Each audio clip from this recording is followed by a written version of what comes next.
Eh bien, bonsoir à toutes et à tous pour cette nouvelle conférence du cycle L'Instant Archéo. Alors, la salle est presque pleine, donc je ne sais pas si c'est le printemps ou le sujet qui a motivé votre présence. En tout cas, je suis très heureux ce soir d'accueillir notre collègue Stéphane Guyot. Alors Stéphane Guyot est membre du bureau d'études EVA et il est plus précisément membre de la direction du bureau de Dijon. Il est spécialiste d'archéologie médiévale et moderne et plus précisément ses travaux portent sur les techniques et matériaux de construction, ce qu'on appelle. Avant, on parlait d'archéologie du bâti. Désormais, on préfère l'expression archéologie de la construction, qui est un peu plus générale. Et il travaille également sur la céramique de ces périodes. Alors, il a conduit un certain nombre de recherches de terrain, par exemple à Chaudet-Crotenay, dont il nous parlera certainement. Et il a publié tout un ensemble d'articles sur ces travaux qui portent sur les châteaux forts en particulier, qui est un sujet dont il va nous parler ce soir. Donc si vous avez lu le résumé, vous aurez compris qu'il s'agira à la fois de nous expliquer comment, au début du XXIe siècle, on travaille sur cette composante essentielle de l'occupation médiévale, et puis également qu'est-ce que ces investigations peuvent apporter dans la perspective de la restauration de ces édifices qui, vous l'aurez compris, sont souvent en état de ruinification avancée. Donc j'en dirai pas plus, on va l'écouter pendant 1 heure à peu près. Et puis ensuite, comme de tradition, il y aura une séance de questions. Donc vous pouvez commencer à préparer vos questions dans cette perspective. Stéphane. Merci. Alors pas trop de questions, s'il vous plaît. Alors bonjour à tous et à toutes. Donc je vais vous présenter les résultats assez denses, vous allez voir, ça va être très très dense, d'une recherche archéologique donc menée sur les sites castraux en Franche-Comté. Donc les édifices du Jura, du département du Jura étant surreprésentés dans cette intervention. Donc ce travail personnel donc, poursuit et contribue aux connaissances des édifices qui ont été engagés par les collègues donc, qui ont débuté un inventaire dès la fin des années 1980. Donc à la faveur d'une prise de conscience des collectivités, mais impulsée par des associations, de nombreuses initiatives de stabilisation, de restauration ou de valorisation ont débuté à cette période. Donc parmi elles, 4 fouilles archéologiques programmées ont été initiées par Jean-Jacques Schwinn, alors ingénieur du service régional de l'archéologie de Besançon, puis maître de conférence donc à l'université de Strasbourg, où il exerce encore. Elles se déroulent donc à Montfaucon, dans le Doubs, à Chevreau, donc, pour ce qui est de ces opérations jusqu'en 2013, à Présilly et à Vaugrenant dans le Jura.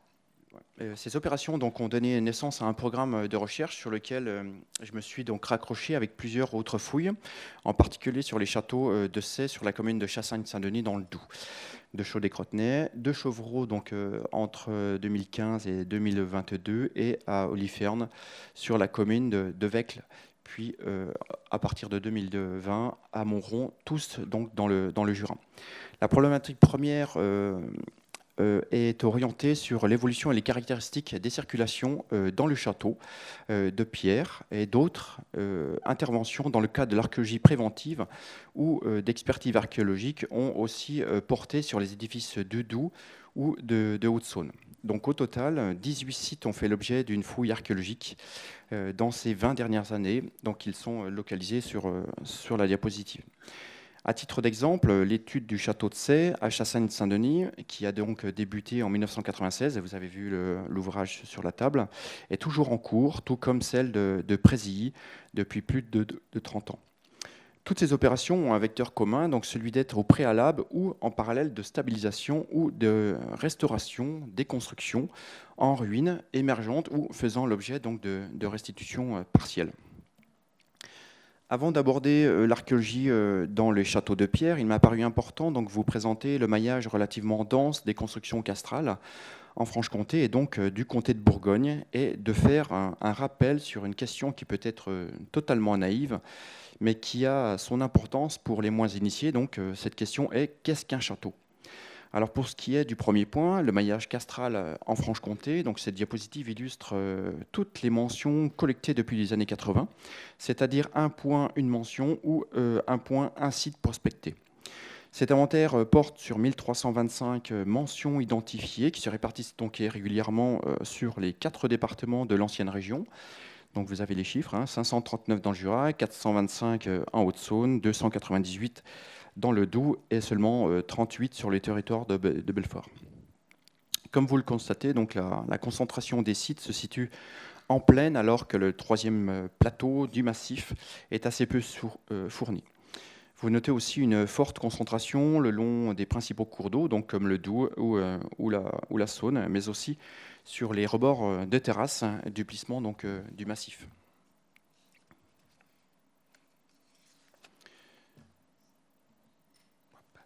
L'étude des mentions donc, historiques et des prospections menées sur le terrain ont permis donc, de caractériser une grande partie des constructions.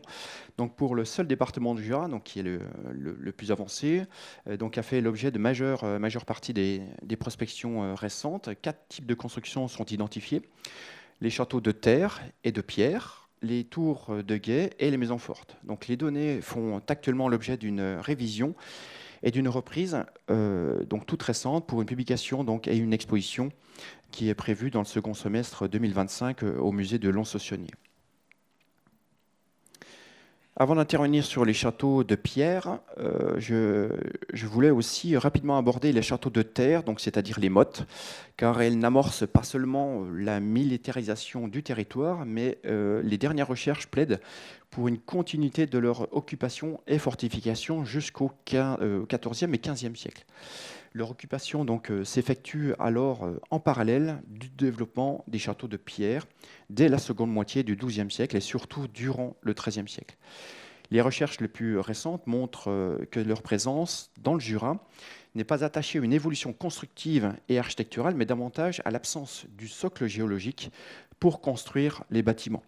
En plaine, donc, les mottes sont assez privilégiées en l'absence d'éminences naturelles, alors que ces installations contemporaines sont édifiées en dur sur les plateaux.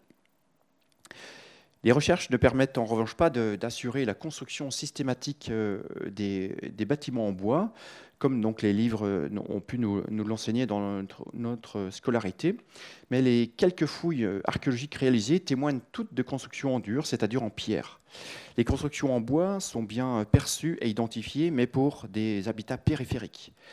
À titre d'exemple, donc la fouille archéologique de la motte de Choiset en 2021 par Marie Caillé par la société Hades conforte donc ce développement. Donc à l'instar de celle de Vesoul, effectuée sous la direction de Christian Peter pour la société EVA en 2016. Dans les deux cas, la tour maîtresse est formée de moellons de moyenne et de grande taille, en particulier celle de Vesoul, qui témoigne de sa construction dès les 9e et 10e siècles. Donc pour ces deux sites, l'image de gauche apparaît donc un peu désuète pour au moins ces deux édifices. En revanche, la construction du Vallum, donc la motte, reste globalement circulaire dans un faible nombre de cas et quadrangulaire. Vous avez donc deux exemples issus du cadastre napoléonien.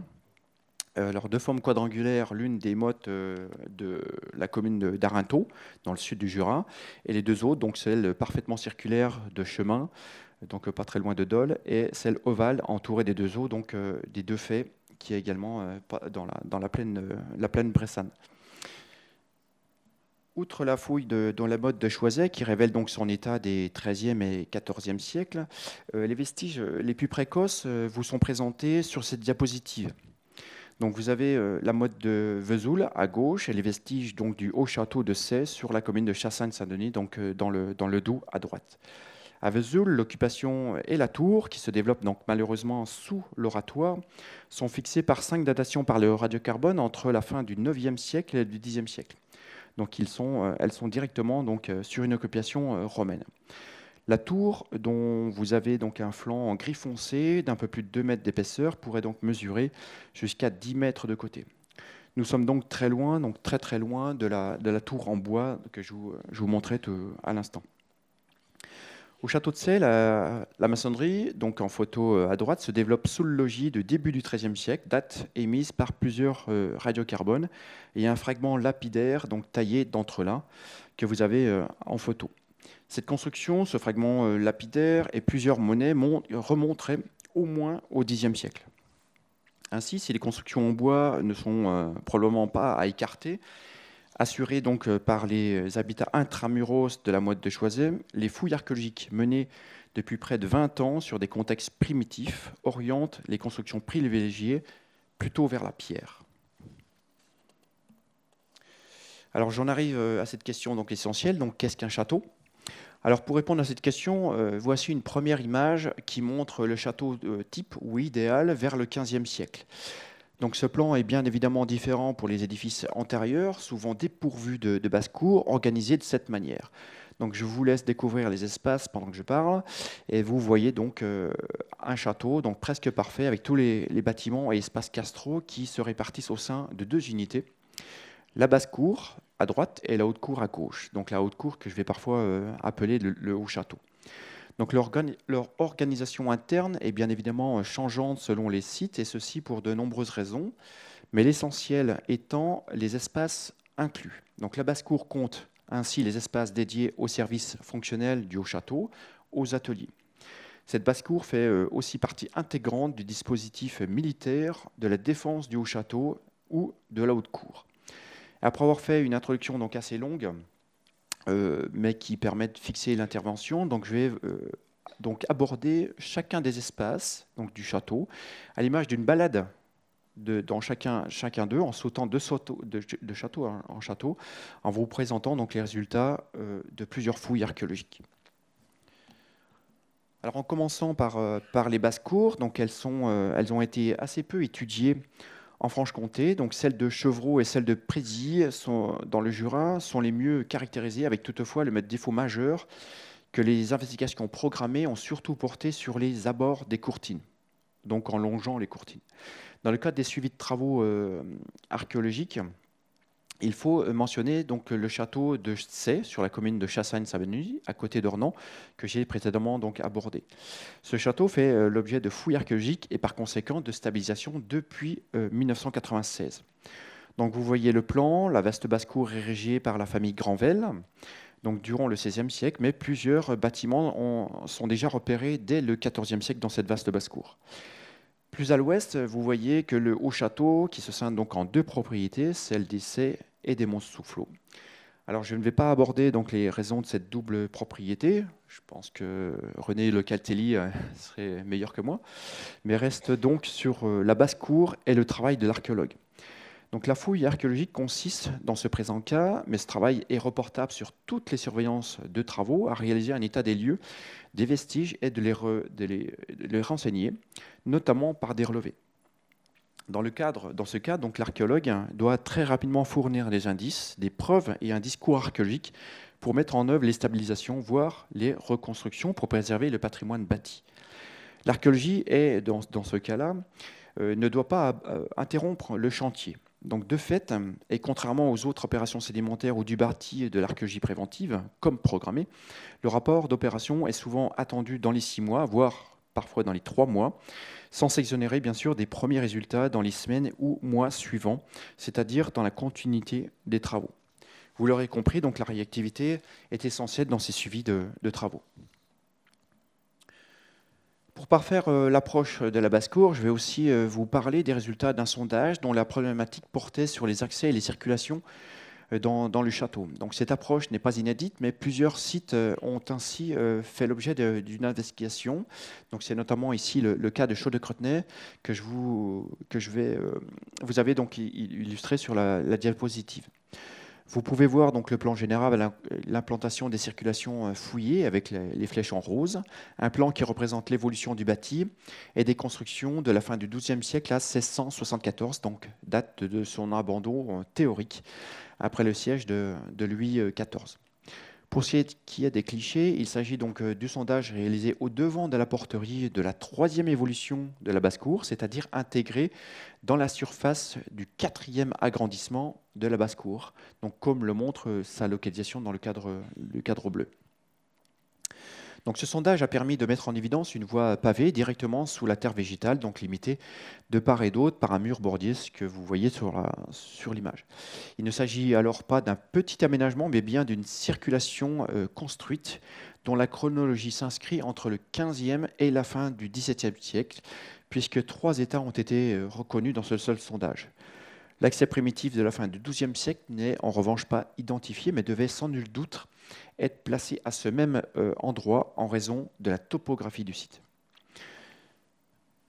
Je reste sur les accès et fais un petit saut en dehors du Jura et donc de la Franche-Comté pour vous présenter une découverte récente menée au château de Châteauneuf que j'ai abordé aux Journées archéologiques de 2024. Donc, ce château a fait l'objet de plusieurs fouilles archéologiques entre 2022 et 2024 et avait aussi fait l'objet d'une étude monumentale en 2020 par Jean Mesqui et Hervé Moulbouche. Donc, leur plan phasé est en bas à droite. La fouille préventive menée par EVA, sous ma direction, a permis de mettre en évidence des vestiges de la voie d'accès au château primitif avant la reconstruction par Philippe Pau, datée après l'année 1477. Dans ce présent cas, donc la chaussée, dont un seul état est reconnu, est constituée de petits cailloutis très éloignés donc, du pavage de Chaudet-Crotenay. En revanche, et au moins sur le flanc oriental, la voie est limitée par un mur bordier sur 2 assises que vous voyez. Cette voie est en revanche assez proche de celle au pluriel, étudiée au château de Chevreau dans le Jura. La voie de Chevreau s'inscrit entre la basse et la haute cour. Donc vous voyez par ailleurs le plan du château que j'évoquais aussi précédemment pour ses recherches dans la basse cour, mais essentiellement en périphérie sur le tracé des courtines. La basse cour se développe donc ainsi au sud et à l'ouest, soit en bas et à gauche de la haute cour, qui prend le quart haut supérieur du plan. Sous la direction de Jean-Jacques Fine, donc les recherches ont porté sur la basse-cour entre 1990 et 2013, y compris donc l'étude du logis qui se situe à l'extrémité nord, c'est-à-dire tout en haut sur le plan. Elles ont permis donc l'étude des écuries dans la basse-cour, donc ce qui est en jaune, les tours flanquées et plusieurs bâtiments en haut à gauche.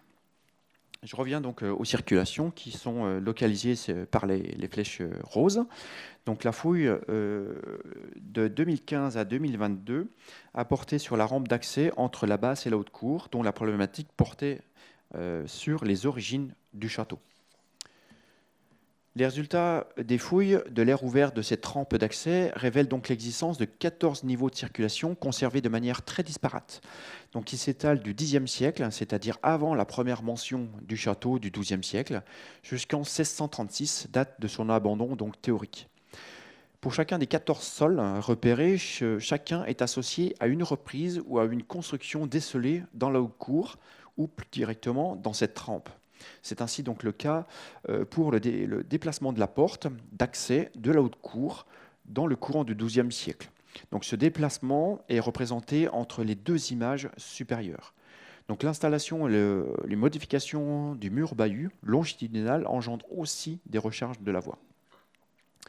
Alors ainsi, il se pose des questions. Donc, faut-il donc voir une réfection systématique des sols lors des réménagements importants dans le logis, ou s'agit-il seulement d'une fréquence régulière, voire d'une surinterprétation de ces recharges des sols qui coïncident à des travaux? Alors la question reste ouverte, mais tout porte à croire que les réfections de la voie est induite par des travaux sur les bâtiments, sauf bien entendu des petites réfections destinées à l'amélioration de la chaussée, des chaussées successives. Donc, outre le déplacement de la porte haute, dont vous avez les vestiges du seuil primitif en bas à droite, il apparaît que 3 niveaux de seuil sont installés après le déplacement de cette porte. Et donc, il figure en haut à droite.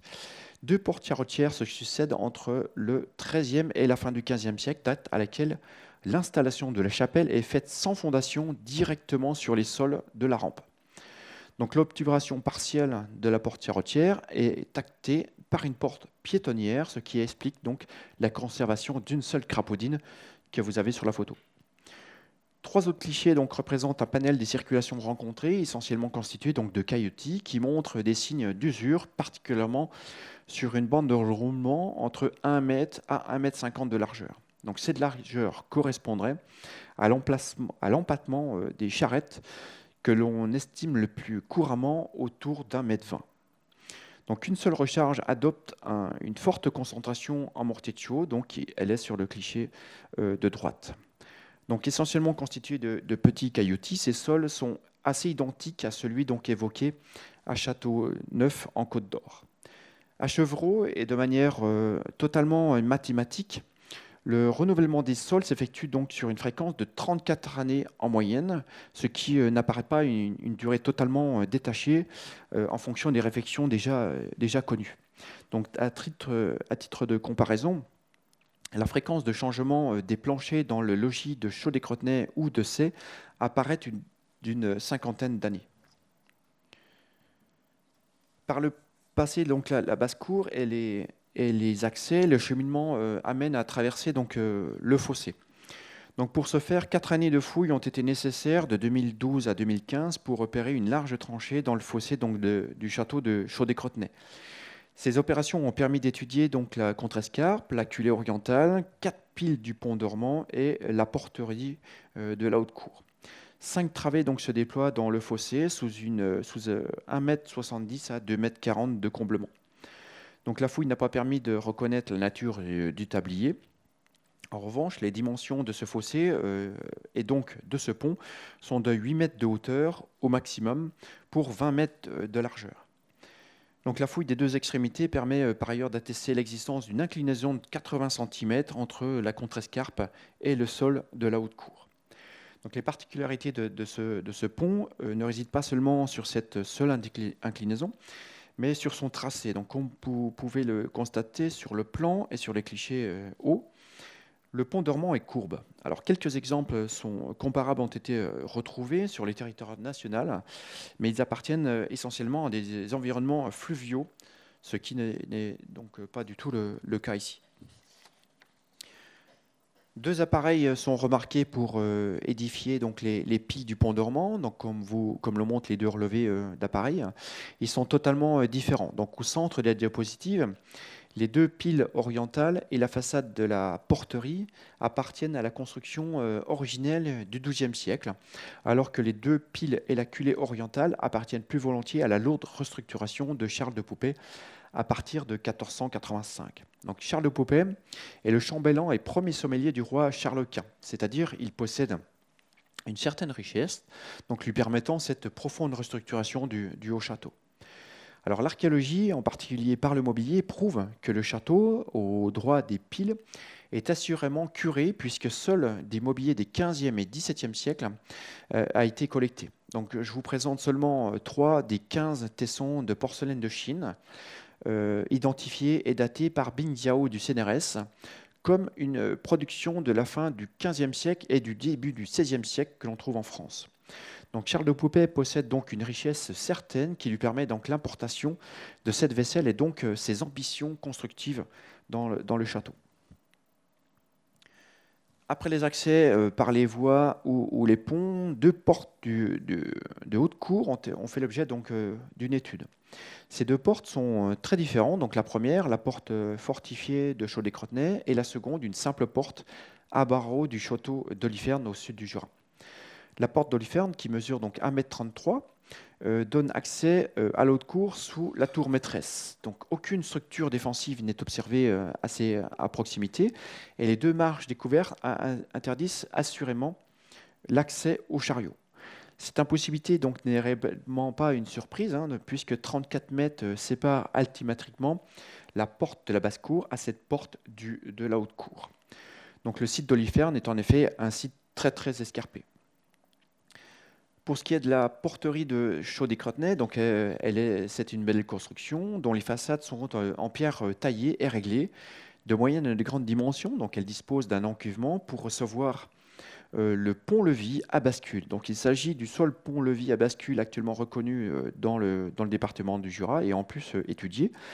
Alors aucune herse n'est perceptible et la porte prend place sur un large mur donc donnant sur la cour. Il ne faut toutefois pas exclure l'existence possible d'un système défensif puisque les chambres de tir de longiligne incorporées donc dans le front denté qui mesure tout de même 5,35 m d'épaisseur. Alors ces deux images représentent la restitution de la porterie de Chaudet-Crotenay telle que l'archéologie permet de l'envisager, alors que les vestiges en place sont représentés à leur base. Ces restitutions permettent donc de s'imaginer la forme de cette porterie. À droite, donc, vous voyez donc l'encuvement en coupe dans le rocher, où prend donc place l'arrière-pont, tandis que le petit bonhomme donc représenté est sur l'avant-pont. Pour ce qui est de la façade, donc les blocs taillés retrouvés dans le fossé sont représentés en gris anthracite pour ceux qui ont pu être replacés et qui permettent donc de restituer cette tour-porte. Ainsi, la porte est entourée d'un encadrement pour recevoir l'avant-pont et deux échauguettes cylindriques sur encorbellement concentrique. Ces édicules donc comprennent sans aucun doute des fentes de tir ou des bouches à feu, mais les blocs n'ont pas permis donc de les apprécier. Ces échauguettes reprennent enfin place de part et d'autre d'un machicoli sur corbeau au sommet du mur. Il manque donc potentiellement les baies défensives et potentiellement les ouvertures pour les chaînes du levage du pont-levis. En ce qui concerne les consolidations, donc les deux portes que je viens de vous présenter n'ont pas été restituées. Ils ont simplement fait l'objet d'une stabilisation de leur maçonnerie, donc les joints ont été repris et figés dans le mortier de chaux.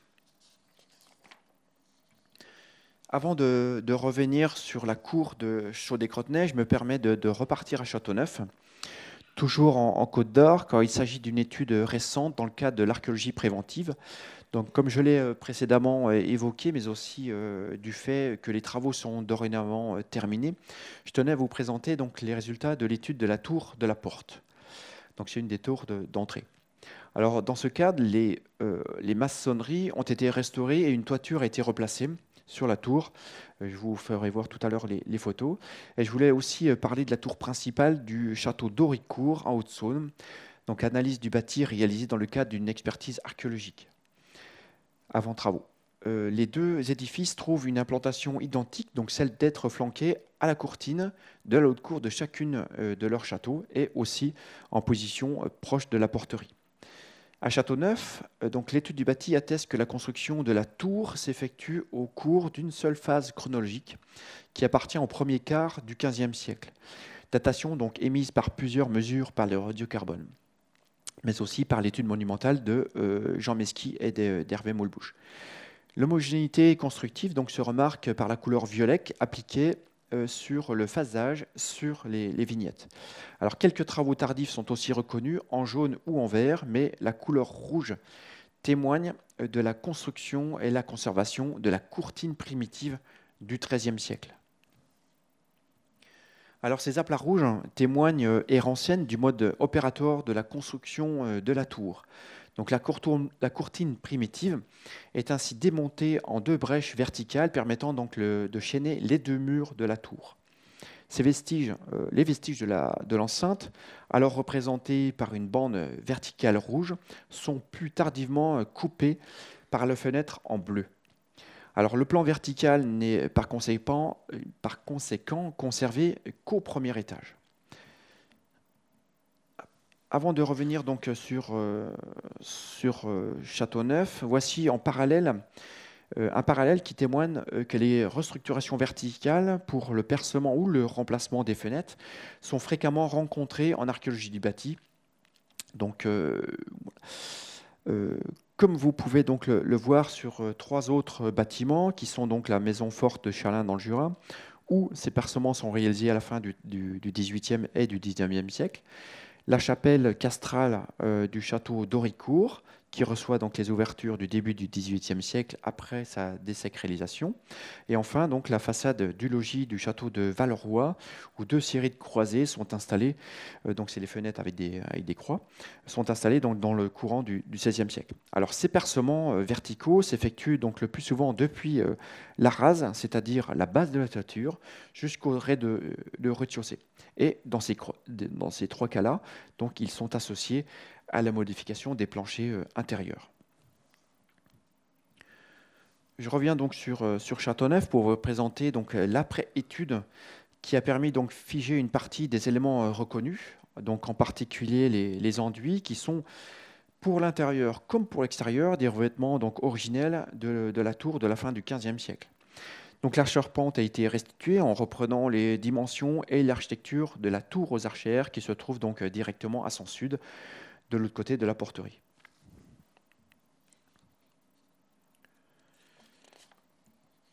Pour la tour principale d'Auricourt, donc en Haute-Saône, qui est localisée sur le plan dans un cadre fuchsia, est flanquée donc à l'enceinte primitive du château qui s'organise donc globalement dans un plan circulaire.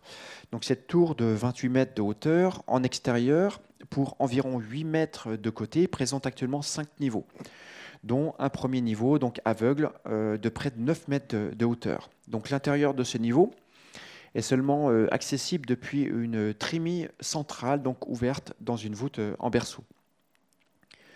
Comme le montrent les deux planches donc, du phasage constructif, la couleur jaune-beige caractérise la construction de la fin du XIIe siècle et du début du XIIIe siècle. Comme vous pouvez le voir, donc, les perturbations, outre la couleur rouge, sont relativement limitées. Donc, les plus notables sont les percements des deux portes donc en violet et en vert foncé, donc, qui permettront dans les circulations sur les chemins de ronde. À l'origine, la tour n'est accessible que par une porte donc sur le flanc ouest, donc en photo en haut à gauche, donc située à 8 mètres de hauteur. En ce qui concerne les structures en rouge, donc elles révèlent des maçonneries primitives qui appartiennent au XIIe siècle, donc datation émise par un radiocarbone. Cette construction primitive est néanmoins en partie conservée dans les soubassements, comme le prouve donc le second cliché du haut. Donc pour construire cette tour, une partie de la courtine primitive a été déconstruite. Les moellons ont été directement réemployés dans la tour.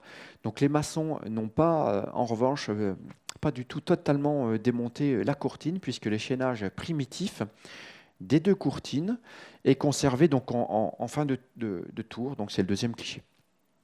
En fond de tour, pardon.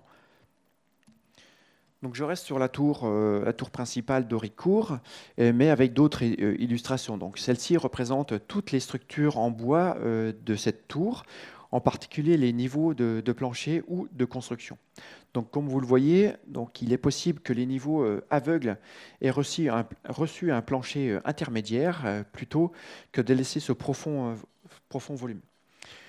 Dans les étages, l'étude du bâti a permis donc de caractériser 4 successions de planchers.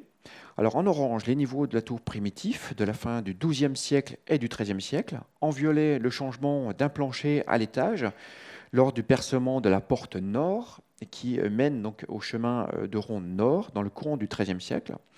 En vert, le percement ou plutôt la reprise de maçonnerie de la porte sud vers le chemin de ronde sud dans le courant des 6e et 17e siècles.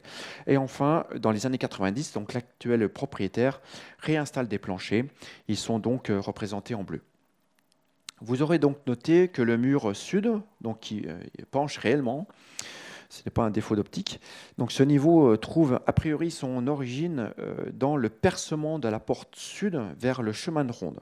Donc ce percement du XIIIe siècle, repris au XVIe et XVIIe siècle, entraîne donc une fragilité qui engendre ce basculement. L'étude du bâti atteste que 2 systèmes d'accès à la seule porte primitive ont été donc mis en œuvre. Deux échelles ou 2 escaliers ont été installés sur le flanc nord de la façade, reliés par un palier soutenu par 2 courbeaux, donc donnant accès à un petit balcon, lui aussi sur 2 paires de courbeaux. Donc après la construction du four dans le courant du XVIe siècle, cet escalier est déplacé sur le flanc sud avec, a priori, donc une seule volée soutenue par 2 jambes de force. Donc il était donc aisé d'interdire l'accès à cette tour.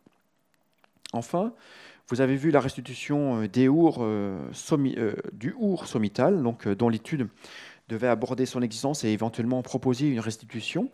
Donc si ce our existe bel et bien, Au regard des vestiges donc, conservés, il s'avère qu'il ne pouvait être doté que de trappes et non être un lieu de circulation, comme le montre le dessin de droite. Donc les 8 ouvertures étaient effectivement pourvues d'allèges et interdisaient cet accès. Donc une fois passées les porteries, donc je vous ai présenté deux porteries et les tours qui vont avec, donc, et les bâtiments donc flanqués aux courtines. La cour haute se développe au centre de la plateforme quadrangulaire. Donc celle-ci est celle de Chaudet-Crotenay. Je vais y revenir beaucoup jusqu'à la fin. Elle est donc pavée et présente plusieurs phases d'aménagement, notamment autour d'une citerne qui a fait l'objet d'une fouille programmée en 2022. Donc sans mobilier datant, puisque le sol est en usage au moins jusqu'en 1674, tout porte à croire que ces aménagements résultaient de la restructuration par Charles de Poupet, donc menée à partir de 1485. La fouille de la citerne, et notamment ses abords immédiats sous le pavage qui l'entoure, a permis de réaliser une datation par le radiocarbone sur un charbon de bois pris contre l'argile verte externe du traitement hydrofuge. Donc, la datation émise plaide à 54% de probabilité pour une refonte de la citerne après le siège d'Henri IV sur la Franche-Comté, soit donc immédiatement après 1592. Donc la citerne apparaît donc construite ou reconstruite après cet assaut, sans qu'un état de château n'ait pu être à ce jour trouvé ou associé à ces problèmes de construction du passage des troupes décidément, j'ai envie de mettre lui, d'Henri IV. Alors la citerne est creusée dans le substrat calcaire de la plateforme. Donc vous avez ici une coupe. Donc ces parements en moellons de grande taille sont recouvertes jusqu'à 2 couches d'un enduit de tuileaux en interne, alors qu'une épaisse couche d'argile verte, donc encore plastique lors de la fouille, recouvre les queues des moellons, mais aussi les joints de chacune des assises mises en place donc a priori à partir de 1492. La fouille jusqu'au fond n'a été pratiquée que sur une bande, en raison de l'abondance du mobilier en bois, de la brindille donc à des éléments de charpente et du mobilier tels que des seilles et des manches d'outils. Donc son couvrement est une voûte en berceau, rehaussée par une margelle, dont 2 pierres finement taillées sont représentées donc en bas du relevé. Donc l'une comporte des oiseaux et des rinceaux végétaux, la seconde des éléments d'architecture gothique. Donc le mobilier apparaît une occupation donc, du XVIIe siècle, soit de la dernière phase d'occupation. Donc vous avez ces dimensions inscrites, mais le volume de cette citerne donc, est relativement important, puisqu'il est d'environ 58 mètres cubes d'eau qui pouvait donc y contenir. Alors qu'est-ce que l'on trouve dans une citerne ? Donc, je vous présente seulement deux types de matériel. Donc, parmi eux, vous avez 2 pierres, donc les 2 pierres sculptées de la margelle, ainsi qu'un plaquage avec un aume et ses feuilles d'acanthe. Donc, il s'agit de la pierre avec le casque. Donc, le casque s'appelant un aume. Donc, en haut de la planche. Sur l'image de droite, parmi les 137 éléments en bois découverts dans le limon, sur le fond de la citerne, il y a au moins 3 seilles avec les 3 fonds circulaires, ainsi que plusieurs douves. Donc il s'agit des planches qui constituent les seilles, dont une avec une perforation pour mettre le pouce. Le reste des bois donc, concerne essentiellement des latis, des tavaillons et des ancelles. Toujours à Chaudet-Crotenay, donc l'étude de l'implantation des pavés a mis aussi en évidence plusieurs aménagements et une gestion de l'eau via ces mêmes pavés. Donc 2 réseaux sont ainsi perçus par l'intermédiaire des rigoles et des caniveaux. Donc pour le premier, vous avez ces rigoles en bleu et les sens de pente qui donc parcourent le pavé. Donc ces pavés, qu'ils soient donc d'une installation primitive ou plus récente, envoient l'eau pluviale qui ruisselle donc au centre de la cour. Autour de la citerne, des rigoles donc canalisent l'eau pour l'envoyer devant la porterie. Donc l'écoulement de toute la cour arrive donc devant la porte, puis rentre dans la porterie. L'encuvement de l'arrière-tablier du pont donc, que je vous ai présenté, donc en sous-œuvre, devient un réceptacle, une sorte de regard, pour l'envoyer dans la première travée du pont, donc via une évacuation taillée en porte-à-faux dans la façade. Ce dispositif, donc exclusivement mis en œuvre pour les eaux pluviales, donc il est complété par l'évacuation des eaux de la salle des bains fouillée en 2021. Donc cet espace doté d'un sol dallé en calcaire est incliné en 3 pentes vers une demi-bouche à feu, donc incorporée dans le mur. Vous trouvez donc les 2 clichés d'en bas, donc à gauche depuis l'intérieur de la salle des bains et à droite depuis la cour. Un troisième réseau d'eau, cette fois-ci pour la consommation, est visible par un regard découvert dans le chaînage nord-est de la porterie. Donc c'est le cliché de gauche. Alors ce réseau, qui est illustré en vert, permet donc la récupération de l'eau des toitures d'au moins la porterie pour le remplissage de la citerne. La fouille n'a en revanche pas livré de canalisation dans le sol, emporté donc par l'effondrement de la voûte dans la citerne. Avant d'atteindre le logis, il est nécessaire, pour comprendre la circulation dans le château, d'aborder l'avant-corps. Donc chronologiquement, c'est un peu à l'envers, donc qui est installé avant la façade sud de l'aile nord par Charles de Poupelle à partir de 1485. Donc cet avant-corps est composé de deux salles, un escalier à l'ouest et une salle des bains à l'est, que je viens de vous présenter. Donc l'accès aux caves est indépendant. Les accès avant le XVe siècle sont assez mal connus, mais pourraient être exactement au même emplacement. Donc, ils seraient à l'emplacement de l'escalier et donc de l'emplacement de l'avant-corps, comme en témoigne donc la porte primitive du logis qui est conservée dans la salle des bains, mais transformée en placard. Donc, il faut donc imaginer une cour qui viendrait au pied de la façade du logis, à la place donc de l'escalier et de la salle des bains. La construction de cet escalier donc permet alors le passage à couvert depuis la cour vers la chambre de tir, donc le bâtiment nord, la salle des bains ainsi que la desserte des étages. Donc cet avant-corps devient donc un espace permettant d'accroître le confort, c'est-à-dire ne plus être obligé de sortir dans la cour, notamment en hiver, puisque nous sommes ici donc sur le 3e plateau. Donc, il permettait donc de se rendre dans les autres pièces et surtout donc, dans les étages. Donc, accessible depuis l'escalier, pour celle du nord, 2 chambres de tir sont créées de part et d'autre donc, de la porterie. Elles sont donc en placement dans les cadres rouges. Donc, celle au nord a été totalement fouillée. Donc, il s'agit d'une salle longiligne de 13,80 m de longueur pour seulement 2,4 m de largeur.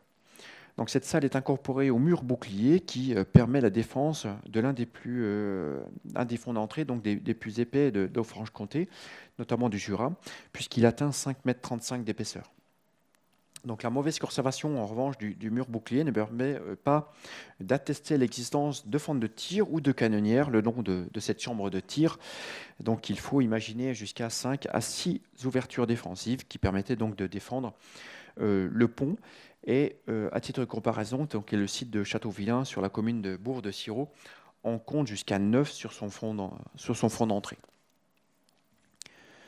Alors je m'intéresse maintenant au logis, en particulier de l'espace suite, donc, qui a été étudié sur 2 niveaux, donc toujours et encore à Chaudet-Crotenay.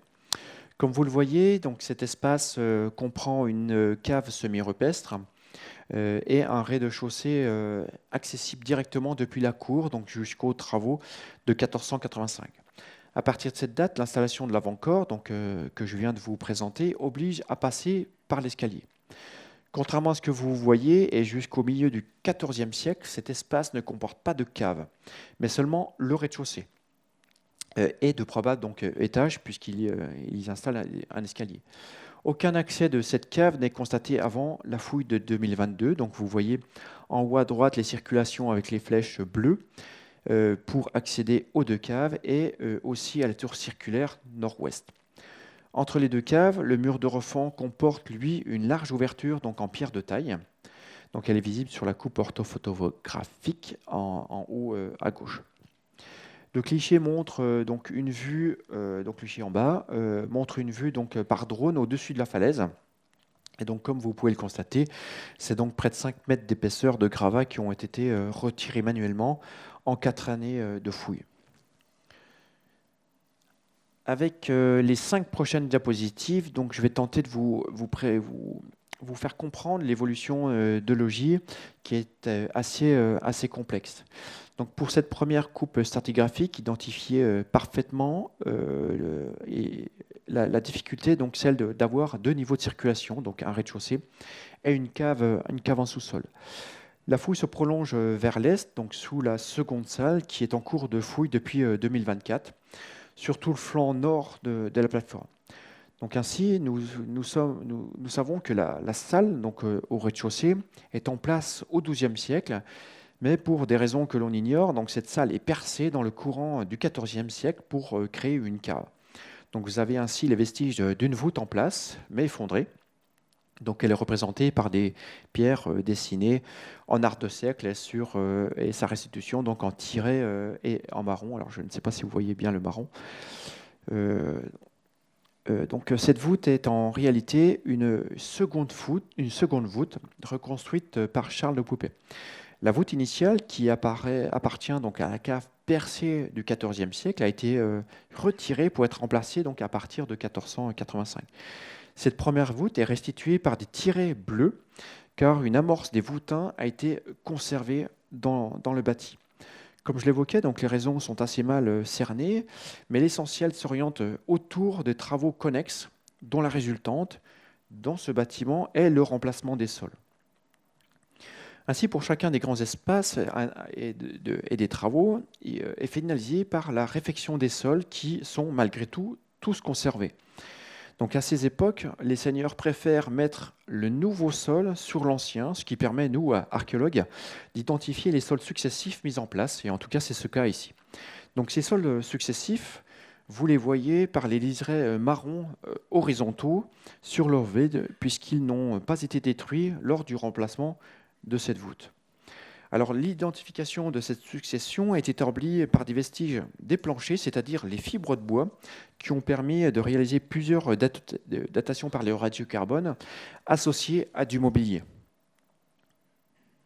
Alors voici le détail de cette coupe stratigraphique. Donc en rouge, vous avez les vestiges des bois des trois planchers, dont le premier sol associé à des charbons de bois, donc probablement d'un feu effectué dans la cheminée qui était juste à côté. Alors 4 datations ont été réalisées, donc toujours associées à du mobilier, et sur des restes organiques. Donc en bas, la bande rouge numérotée 1030 contenait un charbon, donc d'un arbre qui était abattu à 95% de probabilité entre 1164 et 1265, avec un pic autour de l'année 1194. Donc vous avez les datations donc, à noter en rouge. Donc cela signifie que l'arbre aurait pu être abattu au plus tôt durant la seconde moitié du XIIe siècle. Ce qui corrobore donc les premières mentions historiques du château en l'année 1190 et qui est corroboré par le peu de mobilier que l'on a trouvé. Les deux autres sols sont deux planchers. Je vous présente les chronologies et je vous présenterai par la suite deux photographies des planchers conservés dans la stratigraphie. Donc, ces planchers appartiennent pour le premier entre 1296 et 1406 à 95% de probabilité sur une solive et entre 1306 et 1363 pour la planche. Donc une chronologie de la première moitié du XIVe siècle est donc privilégiée pour ce premier plancher, donc toujours associé à de mobilier. Le second plancher donc, était seulement appréhendé par ces solives, dont la datation se situe entre 1300 et 1369, à 64% de probabilité. Donc, au regard de l'évolution, un renouvellement du plancher donc, peut être possible autour du milieu du XIVe siècle, voire au début de la seconde moitié, donc c'est-à-dire un changement de plancher après un intervalle d'une cinquantaine d'années. Donc cette fréquence de replacement des planchers est également constatée au château de Sey, où deux planchers ont aussi été découverts et datés. Enfin, et grâce aux études, le dernier sol est commandé par Charles de Poupée à partir de 1485. Donc, mais il ne s'agit plus d'un plancher, mais d'un dallage. Donc ainsi, quatre sols conservés se succèdent donc entre le XIIe et la fin du XVe siècle, dont l'usage du dernier, le dallage, perdure jusqu'en 1674. Il est a priori récupéré entre 1674 et 1691. En détail, donc, la construction originale de cette salle du logis du XIIe siècle, donc, qui est donc attestée par les sources historiques en 1180 et par une datation donc, radiocarbone avec son pic de 1194, est ici représentée en rouge. Donc à droite, vous avez les 4 maçonneries attribuables à cette période et les vestiges du premier sol en cailloutis gangué dans l'argile. Donc, où elle reposait donc, le plancher que je vous ai évoqué tout de suite. Donc ce premier niveau de sol est représenté sur le rocher donc, de gauche par la ligne continue rouge, alors que les tirets est celui de la fondation du bâtiment du XIIe siècle. Donc notez que les deux phases de construction de la cave, celle du XIVe en violet et la reconstruction de la voûte de Charles Poupée, est en vert, donc à partir de 1485. Donc sur le cliché, vous avez la porte primitive donc, du XIIe siècle que vous avez eu tout à l'heure sur le relevé. Donc cette porte est obturée par une maçonnerie lors de la construction de l'avant-corps. Et donc cette porte est transformée en placard dans la salle des bains, donc, qui est de l'autre côté du mur. Comme nous venons de le voir, donc la première moitié du XIVe siècle est donc marquée par l'installation d'un premier plancher. Donc le relevé représente les 4 solives visibles à la verticale et les planches à l'horizontale. Donc tout est en orange donc, sur le relevé. Vous les retrouvez donc aussi sur les clichés. Donc cette découverte, si elle peut paraître étonnante, n'est pas unique, donc, parce que les fibres sont en effet souvent bien conservées, puisque les comblements inférieurs et supérieurs sont constitués de mortier de chaux, et la chaux conserve assez bien le bois, surtout en milieu humide, en milieu sec. Pardon. Donc la fouille minutieuse de ces planches et solives a permis d'identifier donc 4 solives ou lambournes, où reposent donc au moins 16 planches. Donc, ce sont donc les fibres qui font l'objet d'analyses par radiocarbone, donc qui est aussi associé avec du mobilier du XIVe siècle. Notez le mur à l'est, sur le plan, c'est-à-dire sur la droite des clichés, et aussi donc, le mur le plus fin sur le plan, car cette maçonnerie va évoluer dans le temps, et il faut bien conserver cette image en tête. Vers le milieu du XIVe siècle, le plancher donc, est remplacé par un second qui porte non plus 4 solives, mais 5 solives. Donc, sur le cliché, vous avez les tranchées pour recevoir les solives, dont l'une a donc fait l'objet d'une datation par le radiocarbone. Alors, ce changement de sol est associé à la construction d'un mur plus épais. Donc, il est visible dans le cadre bleu sur le plan. Donc, il est construit juste à côté du mur de fond que je vous présentais donc, sur la diapositive précédente. Alors, les raisons de cette construction est associée au percement de la cave, donc sous cette pièce, et d'une seconde plus à l'est, sous l'espace 10. Alors, ce large mur n'est supporté que par cette voûte de la salle 10. Donc, il ne présente donc pas de fondation, mais comporte au moins un arc de décharge avant l'extrado de la voûte de la cave. Donc, il faut bien comprendre que ces constructions engendrent la dépose de tous les planchers des 2 salles, des logis, et donc des planchers, ainsi que potentiellement leur charpente. Il s'agit là donc d'une restructuration importante du logis qui devient par conséquent inhabitable pendant un certain temps. Au niveau de la salle 8, donc, la cave est percée dans le rocher. Elle est entourée par un cadre rouge sur le plan. Elle présente une emprise donc, plus petite que la salle du rez-de-chaussée, ce qui a permis la conservation des sols dans la moitié sud, comme l'atteste donc, le cliché que vous avez, donc, les clichés. Pardon. Les maçonneries du XIIe siècle sont alors prolongées en sous-œuvre le long du rocher, et l'installation d'une voûte permettra donc la pose de ce nouveau plancher sur 5 solives.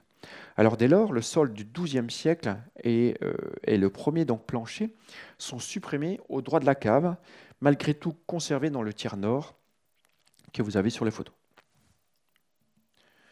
À partir de 1485, Charles Poupée restructure donc le château et donc la salle 8. Il fait construire donc l'avant-corps, faire percer la nouvelle porte et fait remplacer la voûte de la cave. Donc les raisons du remplacement de la voûte ne sont pas réellement connues, mais les sols pourraient être ajustés pour les régler tous à la même altitude.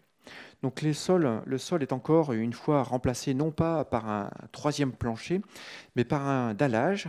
Mais malheureusement, les traces des joints des dalles ont été visibles dans le mortier de chaux de la préparation, tout comme la base de l'enduit mural à la chaux qui permet donc d'identifier l'altitude du sol. Donc sur le cliché, vous voyez donc l'enduit qui s'arrête sur une même ligne, une ligne horizontale, c'est-à-dire sur l'ancien sol.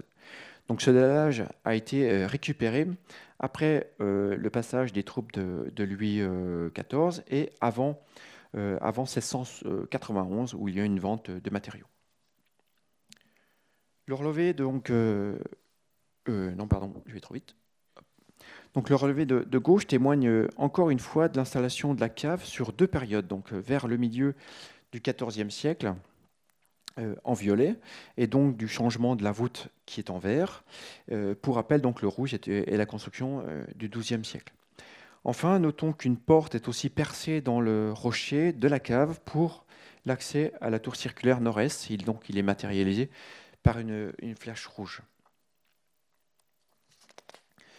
Alors pour conclure sur les recherches menées à Chaudet-Crotenay, puisqu'il s'agit des plus abouties, la fouille livre ainsi une construction de la seconde moitié du XIIe siècle, donc qui est en rouge, qui débute par l'installation donc des courtines, d'au moins de la tour circulaire. Elles sont ici pourvues d'un large front d'entrée, donc dotées des deux chambres de tir incorporées, placées de part et d'autre donc de la porterie. L'aile nord est par la suite créée, donc probablement au début du XIIIe siècle, par l'installation d'un premier offant nord-est-ouest. Donc cette phase est en couleur saumon. La création des deux espaces 8 et 10 est actée par l'installation d'un nouveau refond donc nord-sud en appui sur ses extrémités, donc toujours rose en saumon. Et donc cette phase, voilà, vous l'avez dit, et la création donc des espaces 8, non je me mélange, j'en étais où, couleur saumon, pardon. Donc ce mode constructif est de l'installation des enceintes de la haute cour, puis de la division donc interne pour logis et les autres bâtiments, est également attesté à Chevreau, que je vous ai présenté tout à l'heure, et dans ces deux châteaux, donc l'implantation de la basse-cour, notamment de son enceinte, s'organise après la mise en œuvre des logis et donc l'achèvement de la haute cour. Donc, outre les réfections internes qui peuvent être importantes, comme nous l'avons vu pour le percement de la cave et donc la refonte du logis, elle est matérialisée donc en violet et en bleu, il faut attendre la restructuration de Charles de Poupée pour la physionomie, revoir la physionomie donc du site. Elles sont donc en vert.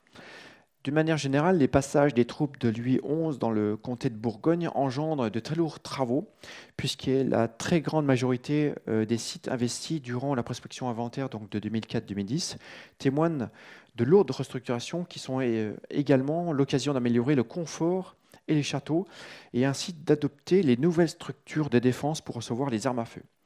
Alors bien entendu, les troupes de Louis XIV anéantiront la majeure partie de ces sites, mais un faible nombre fait l'objet de stabilisation et par conséquent de fouilles en amont. Alors pour finir, je voulais aborder les donjons. Donc ce terme de donjon est depuis plusieurs années donc remplacé par l'étymologie de tour maîtresse. Donc je vous ai placé la définition du petit glossaire du Moyen-Âge, donc que je vous laisse découvrir. Et là, je vous présente donc deux châteaux jurassiens illustrés qui illustrent cette diapositive. Donc la tour maîtresse quadrangulaire de Cournot. Donc il s'agit bien de la tour carrée du XVe siècle et non l'édifice massif du XIXe, qui remplace donc une probable construction plus ancienne, ainsi que la tour de Rang du XIIIe siècle, donc à côté de Dole, Cournot étant dans le sud du Jura. Donc cette tour de Rang qui est restructurée donc au XIXe siècle, mais une tour du XIIIe. Avec celle du château du Pin, le programme constructif donc, est ici assez important au regard de nombreux autres sites. Donc les tours maîtresses n'ont que peu été abordées par l'archéologie, donc c'est pour ça que je vous présente ces diapositives. Ces dernières années, elles sont, qu'elles soient donc les études archéologiques, qu'elles soient sédimentaires ou du bâti. Donc il y en a quelques-unes quand même. Donc celle de Fondrement, donc en Haute-Saône, a fait l'objet d'une expertise du bâti par Vianney Muller en 2014. Outre cette étude, donc j'ai eu le plaisir d'étudier la tour de maîtresse du château du Pin dans le Jura et celle de la tour Saint-Denis à Chassagne-Saint-Denis dans le Doubs, que j'ai donc évoqué à plusieurs reprises. Donc la tour résidentielle, la tour résidence, comme on peut les appeler, est sans aucun doute la tour la plus élaborée. Donc il s'agit d'une tour qui constitue entre ses seuls murs tous les espaces d'un château. Donc on l'appelle même parfois le château vertical, alors que la plupart des cas, ces espaces s'étalent autour d'une cour, donc de la cour en l'occurrence. Le triptyque des espaces castraux, donc représenté par la salle de réception, l'Aula, la chapelle, la capella, les chambres, les caméras, y sont ainsi accueillis. Plusieurs exemples sont notables pour le Jura, donc je vous présente la tour du château du Pin. L'avantage de cette tour résidence du Pin est d'avoir été assez bien conservée, notamment sa construction originale du début du XIIIe siècle, même si les travaux des années 2000 ont supprimé toute trace archéologique. Alors pour cette forme de tour maîtresse, l'Aula est au premier étage. Donc comme pour la plupart des tours maîtresses, sa porte est au premier étage, accessible par un escalier ou une échelle escamotable, donc comme nous l'avons vu à la tour principale d'Auricourt. Ici, l'escalier en pierre est une construction récente. Si les salles sont au rez-de-chaussée, il ne s'agit alors que de réaménagement d'exception. Donc les caméras... pour les salles de réception, donc les caméras, les chambres sont au niveau supérieur. La capella, dans ce présent cas, donc la chapelle, peut être dans l'Aula ou dans les chambres selon l'ampleur de la construction. Au château du Pin, la chapelle est dans la chambre. Donc ces deux niveaux, les niveaux supérieurs comportent aussi des chambres, donc le troisième et quatrième niveau, pour les familles proches, pour le troisième niveau, et les serviteurs pour le dernier niveau, donc au quatrième. Il a aussi été possible d'identifier les accès et les circulations primitives de la tour, donc une étude qui a été aussi menée avec Nicolas Fauchère. Donc vous les avez représentés à droite. Alors, à titre d'exemple, donc cette étude est vraiment importante puisqu'en fait, après le premier étage, donc l'accès au premier étage, l'ascension à chacun des étages se fait systématiquement après avoir traversé les pièces. Donc, ce n'est qu'après la construction de l'escalier hélicoïdal du 15e, que vous avez en rose, en vertical, que les circulations verticales n'obligent plus à traverser les salles. Donc, à partir du XVe siècle, la restructuration des circulations est vraiment opérée par ce besoin de confort. La tour Beffroi est une variante la plus défensive, donc l'archétype du donjon ou des tours maîtresses. Donc, il s'agit d'une tour de taille modérée aux épais murs, donc aucune ou très peu de structures de confort sont contenues. Les cheminées ou les latrines sont totalement absentes. Alors sur le seul critère de la taille, deux exemples sont possibles dans le Jura, donc la tour de Girard sur la commune de Nonia et celle d'Épercy dans le sud du Jura. Outre ces deux exemples, il faut aussi se rendre dans le Doubs et en Haute-Saône pour en apercevoir. Donc c'est ainsi le cas de la tour de Saint-Denis au début du XIIIe siècle, donc que je vous ai présenté à plusieurs fois ce site. Donc ici, il y a 6 niveaux, tous des planchers au XIIIe siècle. Il faut attendre les travaux du XVIe pour que les planchers soient remplacés par des voûtes d'arêtes, dont il reste un bel exemple au rez-de-chaussée. Non, je ne l'ai pas mis, je pensais l'avoir mis, mais je ne l'ai pas mis. Comme vous le voyez, donc l'étude de la tour en 2011, lors des travaux de réfection, témoigne de sa grande homogénéité, encore une fois, comme la tour d'Auricourt, à l'exception donc des ouvertures qui sont quasi toutes repercées au XVIe siècle pour les jours les plus larges.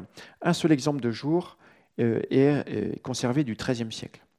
Donc le dénominateur commun de toutes ces tours de beffroi est donc l'absence de chambre.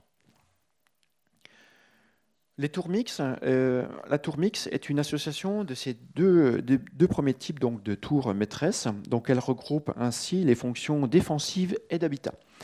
Donc, ce dernier s'avère toutefois secondaire tant les structures de confort restent sommaires. Pour ça, ils construisent des logis. Alors, malgré tout, cette famille de bâtiments constitue l'essentiel des constructions en Franche-Comté. C'est surtout la présence d'un logis, donc, dont la construction est contemporaine, qui limite la fonction d'habitat de la tour maîtresse. On retrouve cette tour mixte sur les sites de Dramelais, de Mirbel, d'Aumoron, de Présilly ou de Marigny-sur-Valliouz. Donc vous avez ces sites en diapositive. La plus complète des tours est sans aucun doute celle de Marigny-sur-Valliouz, puisque sa construction appartient au XIIe et XIIIe siècle.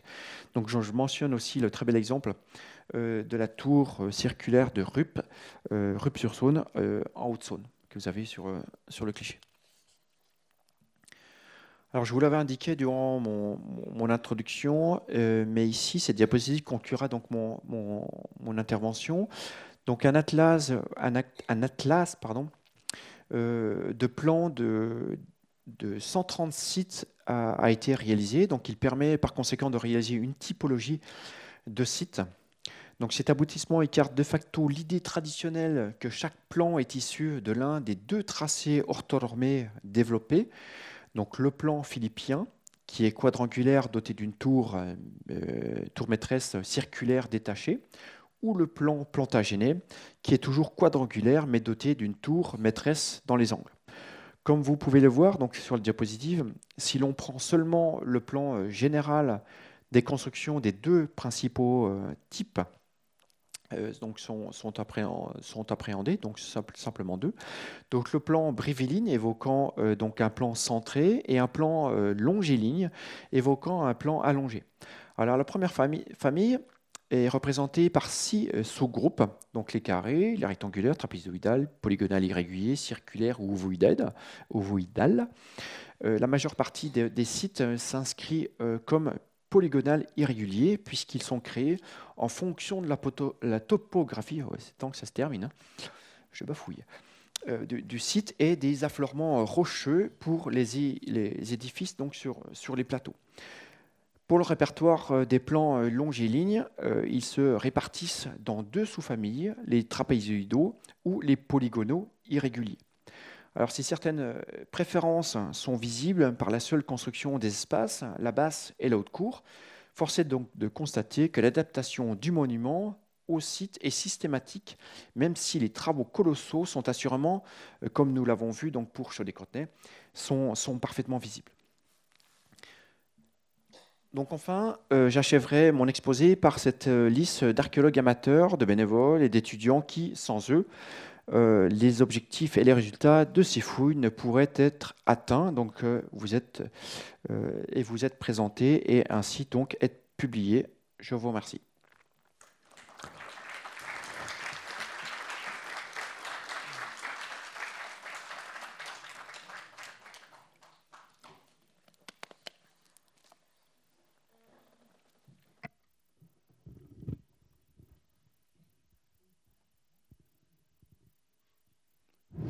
Ben, merci pour cette présentation très riche. Finalement, ces travaux de fouilles, qu'on soit dans un cadre programmé ou préventif, il n'y a pas une grosse mécanisation des travaux. Il y a beaucoup de choses qui se font à la main, si j'ai bien compris. Quasiment tout se fait à la main en programmé, enfin en ce qui me concerne, puisqu'il y a un défaut majeur des sites du château, c'est qu'ils sont souvent sur des sites escarpés. Et l'amener d'engins mécaniques est un peu compliqué. Alors, exception faite quand même du château de Châteauneuf en Auxois, donc en Côte d'Or, où tout a été mécanisé. Donc là, mais là, on est dans le cadre de la préventive, donc les moyens ne sont pas du tout les mêmes. Voilà. On a un budget qui est beaucoup plus important que c'est la préventive. Ça, faut voir avec nos collègues du SRA, puisqu'effectivement, on ne peut pas mettre autant de moyens sur une programmée. Alors, y a-t-il des questions dans la salle pour,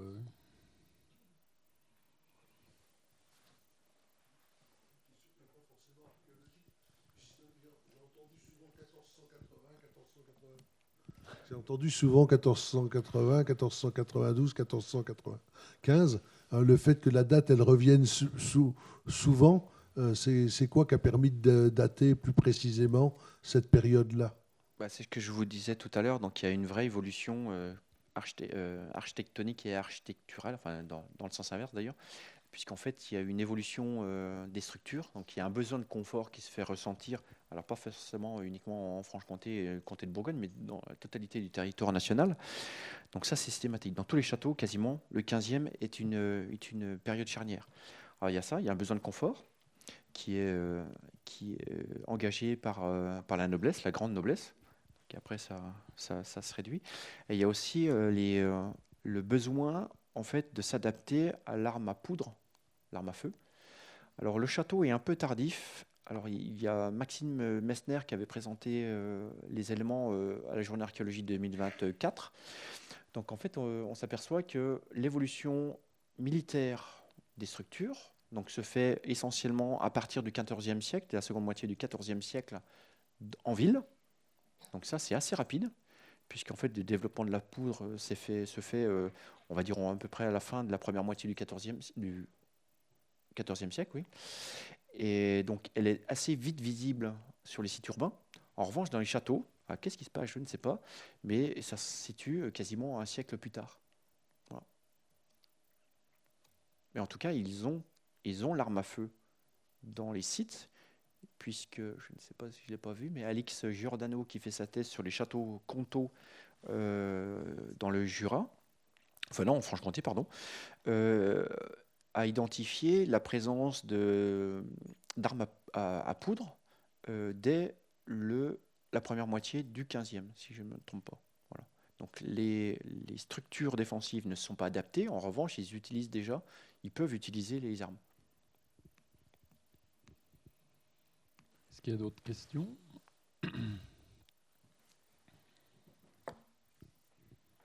Est-ce qu'on peut rentrer dans le château de Chaudet-Crotenay comme à Présilly, Vaugrenant ou... Alors, oui et non. Oui, quand on organise des visites, et non, parce que c'est une propriété privée. Voilà. Et comme c'est une propriété privée, il faut quand même l'accord de la propriétaire, c'est le minimum qu'on puisse faire. Donc, quand on fait des visites, donc il y en a la journée aux journées européennes d'archéologie, aux journées européennes du patrimoine. Donc là, on fait des visites. Et puis, je crois qu'il y en a encore un autre, mais je ne sais plus la date. Vous avez parlé à plusieurs reprises des planchers. Alors ça m'a peut-être échappé, mais l'essence c'est quoi? C'est du chêne ou c'est du pin? On connaît les types de bois qui étaient utilisés? Alors, pour les fibres que j'ai pu transmettre à Christophe Perrault, c'est essentiellement du résineux. C'est du résineux. Oui, mais c'était pas des planches, c'était les lambourdes qui étaient en dessous. Voilà, les planches, on ne sait pas, il n'y a pas assez de fibres. D'accord. Parce que finalement, un bon plancher, ça peut se conserver. Oui, une cinquantaine d'années, Voilà. à minima. Et pareil, les bois que l'on a retrouvés ici, dans la citerne, c'est essentiellement du résineux.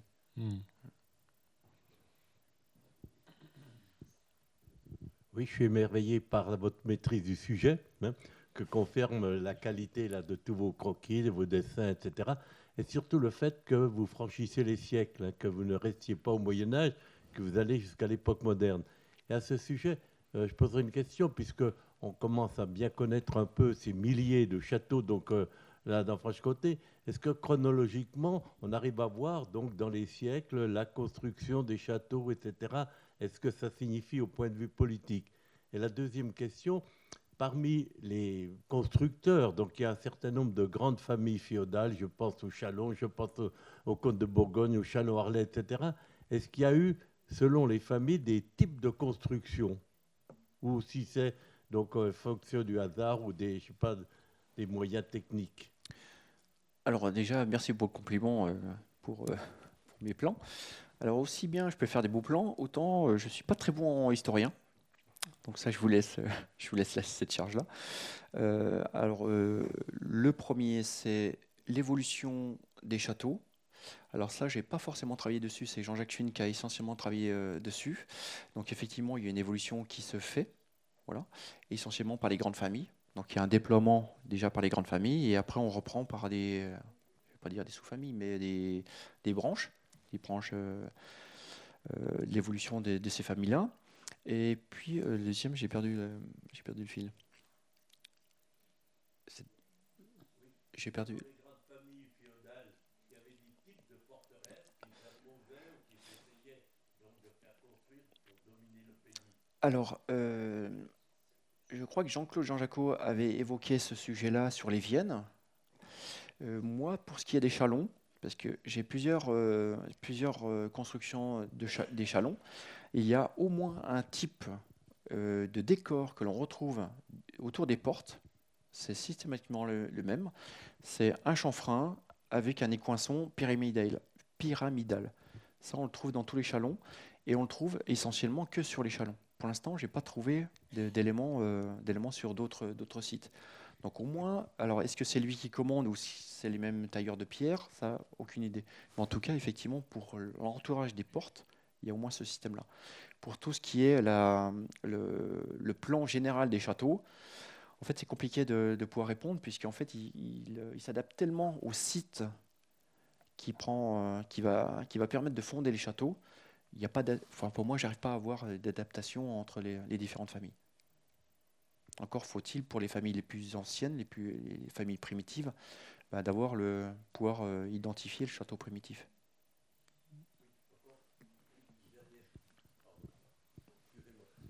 Maintenant que l'archéologie a fait des progrès fantastiques dans la connaissance des châteaux, qui peut apporter énormément à l'histoire, est-ce que la datation chronologique là, de ces milliers de châteaux comtois maintenant est à peu près assurée?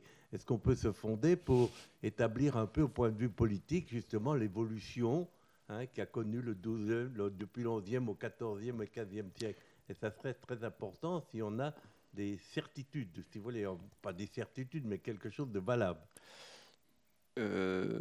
Malheureusement, non. Je pense que les historiens sont beaucoup plus en avance que nous, puisqu'en fait, on a abordé assez peu de sites.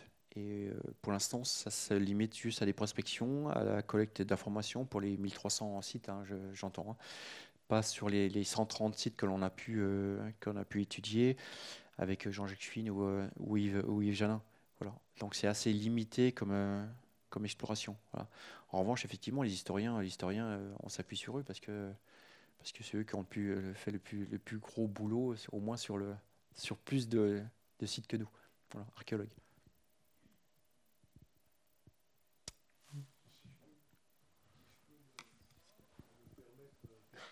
Si je peux me permettre, puisque M. Guyon travaille sur le projet du château de Monron, de la tour d'Othon, il y a un travail que tu dans le Jura. Dans le Jura, oui. Il y a deux Monron dans le Jura ouais. dessus. Il y a tout un travail qui a été fait par la personne que tu vas reciter tout à l'heure sur l'histoire de ce château qui était à la fois comtal, ducal, avec même des anecdotes entre le château de Monron et le château de Monron dans le Jura et le château de Monron dans le Doubs, avec des erreurs d'huissier lors de transmission, où il y a tout un travail historique.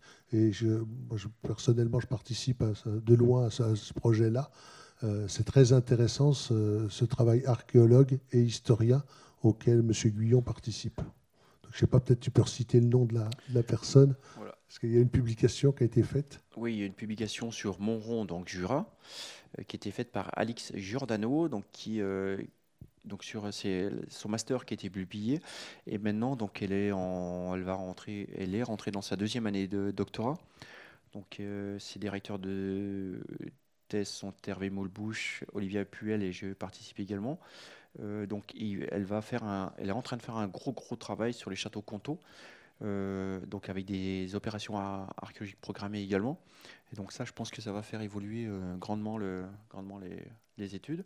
Alors, je parlais Monron-Jura, puisque ce qui est étonnant, c'est qu'on fouille en même temps. Donc, c'est Mario de Chitly qui fait les études de Monron, le château d'Oux, en même temps. Donc on travaille en parallèle sur les deux sites les mêmes noms.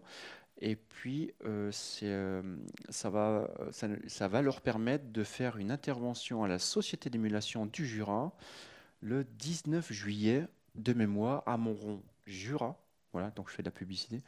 Voilà, donc Alix Giordano et Mario Chitly vont intervenir sur les différences et sur justement les historiens se sont souvent trompés entre les deux sites et même les propriétaires, puisqu'un propriétaire a pris possession du mauvais château et donc l'habitant du mauvais château lui indique que non, il s'est trompé et qu'il faut qu'il fasse 80 km un peu plus au nord. Voilà.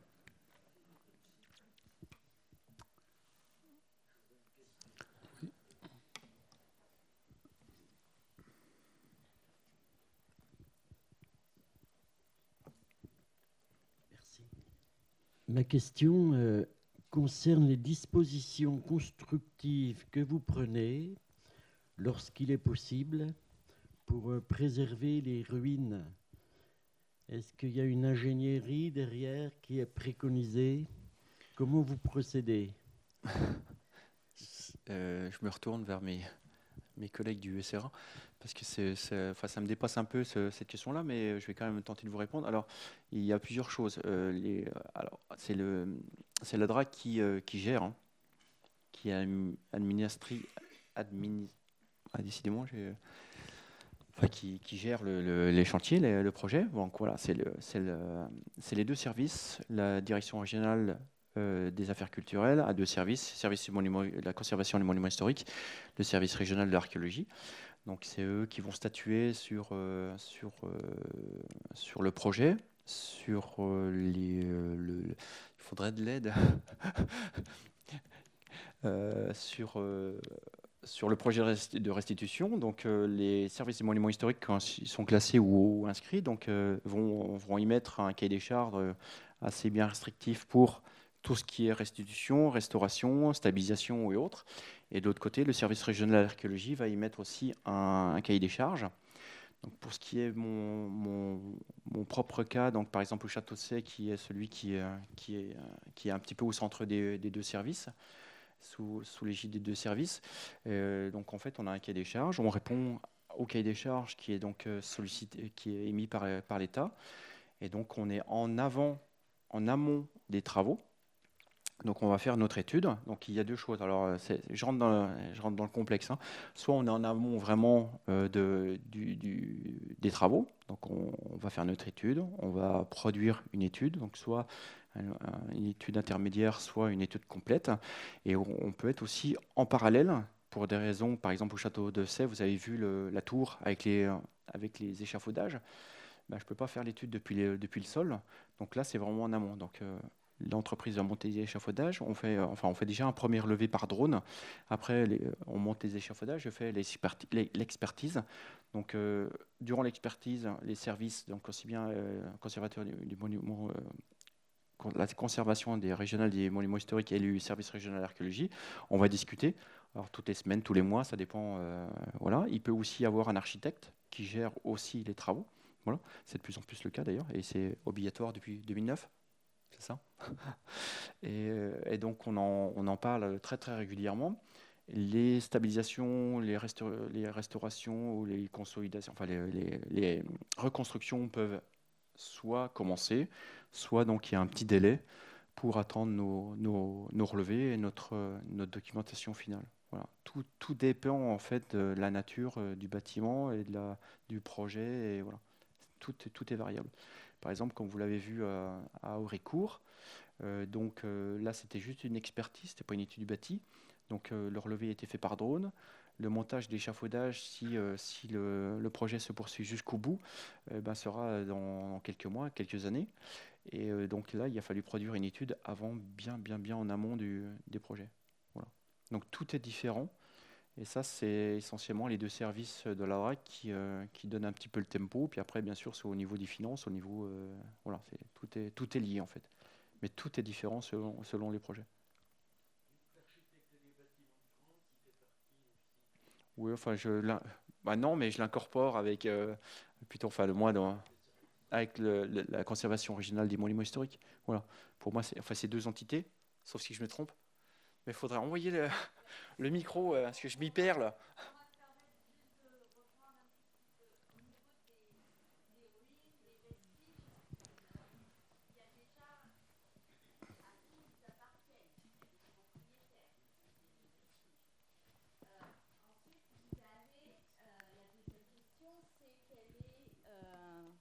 Quel est son statut de protection?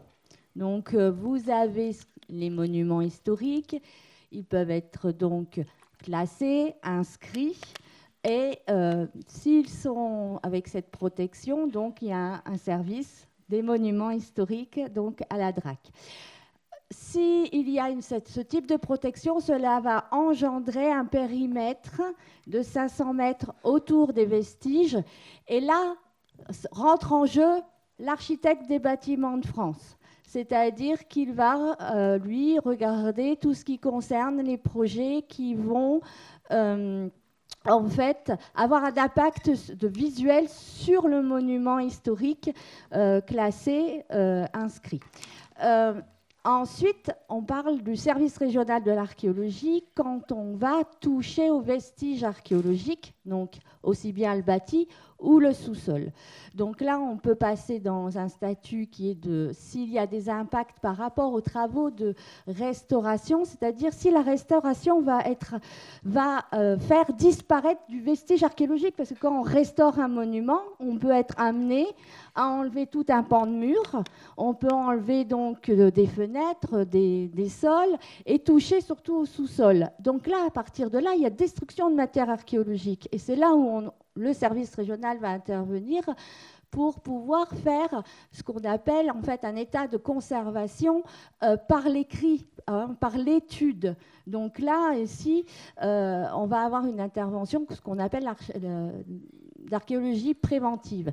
Mais à côté de ça, vous avez aussi tout ce qui est l'archéologie programmée. Et donc là, c'est les chercheurs qui vont poser là des demandes au service régional de l'archéologie pour pouvoir étayer leurs propres recherches. Donc voilà, c'est très complexe.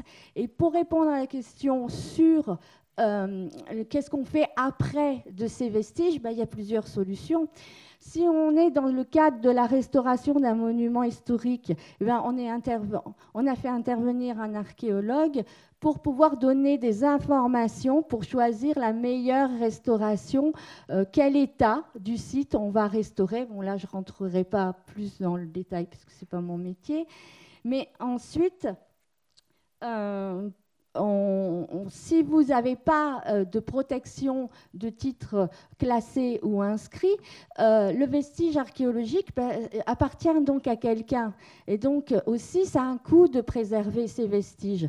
Et donc là, par rapport à ça, souvent ça peut choquer, mais c'est vrai que parfois, de réenfouir certains vestiges, c'est ce qui permet de mieux les protéger dans notre région. Donc en fait, après, c'est toute une volonté à la fois publique, mais aussi des propriétaires de choisir le chemin ensemble pour restaurer au mieux et ensuite de préserver au mieux et d'essayer de montrer le plus de choses possible au public, mais avec des moyens financiers qui sont aussi ceux des propriétaires et les budgets de l'État. Voilà. Merci Lydie, c'était beaucoup plus clair. Chacun son métier. Merci. Merci. Bon, je vois qu'il n'y a pas d'autres questions de remords. Très bien, dans ce cas, on remercie encore une fois notre conférencier.